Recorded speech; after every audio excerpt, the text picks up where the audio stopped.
Alipoota ya polisi eya 2017 yalaga nti mmotoka eziwera 200 ze zabbibwa mu Kampala mukka n'emiriraano. Mmotoka zino mwe mwali ne ya Moses Sendege, omusuubuzi wa spare wa mmotoka mu Kampala, ng'eno yabbibwa mwezi gw'okubiri mu 2017.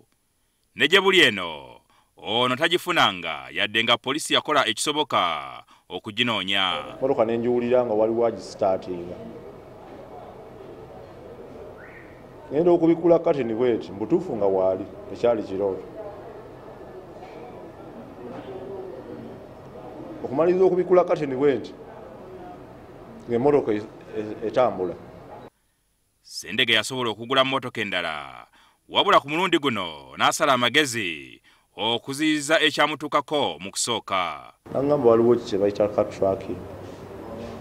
Ne mubuuza kakola katya. Kambo kateeka mu mmotoka. Mmotoka yo osobola okumanya engeri gy'etambulamu ku ssimu yo. Wiike nnyini omanya wa weeraze osobola ogiyimiriza ng'etambula. Lilian Nakubulwa ne Alan Musana nga bakugu mu kukozesa obuuma obwa tekinologiya bannyonnyola engeri gy'ayamba omuntu okuzuula mmotoka ye singa ebebbiddwa. Tukwata device ne tugiteeka mu mmotoka ye, then ne tukwata system tekinologiya ne tumuteeka ku simu ye ne tubiconnectinga n'abo omuntu ng'asobola okukwasaganya emmotoka ye ng'akozesa essimu ye.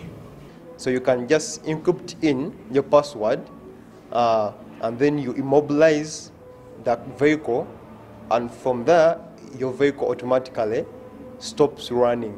Like when there's no fuel in your vehicle, the way it stops gradually, slowly by slowly it stops moving. Poliisi egamba nti bannayuganda basaanye okwettanira tekinologiya ono kubanga ayamba nnyo okuzuula mmotoka ne bw'eba esaza ensalo za Uganda. Omwoko ojja gigula $2,000,000 naye saawa kikostinga kugenda kuteekamu tracking device, maybe ne bebe akakadde ogiteeke mu mmotoka yo, kubanga kyanguyirwa nnyo omuntu ng'alina tracker mu mmotoka baba bagibbye kisoboka mangu omuntu okutracking emmotoka eyo neefunibwa.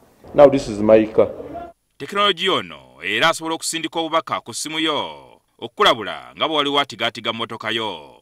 Tuteekamu cameras mu mmotoka, omuntu asobola okumanya omuntu ani avuga emmotoka ye, maybe ng'agibbye, ani agivuga, agivugira ku speed ki, eri mu kifo ki, weeri waliwo ki. Singa oba oyayise emmotoka yo enkola eno ekuyamba okumanya speed agivuga kwaddukira okuyita mu bubaka obuweerezebwa ku ssimu yo. Ekulaga nti essaawa zino epaakinze ku luguudo lwe bayita Kiwafu Road. Maybe amubbyeko ekisumuluzo kye na starting nga tesobola kutandika okuggyako nga yagikkiriza agikomandinze ng'akozesa essimu ye okuddamu okutandika engine. Oluvannyuma lw'okubeera nti emmotoka nsobola ogizikiriza ku ssimu yange nakyewuunya nnyo. Tekinologiya ng'ono era ayina enkola endala nnyingi omuntu z'ayinza okweyambisa okukendeeza ku mikisa gya mmotoka okubbibwa. Jingo Francis, NTV, ku ssaawa emu.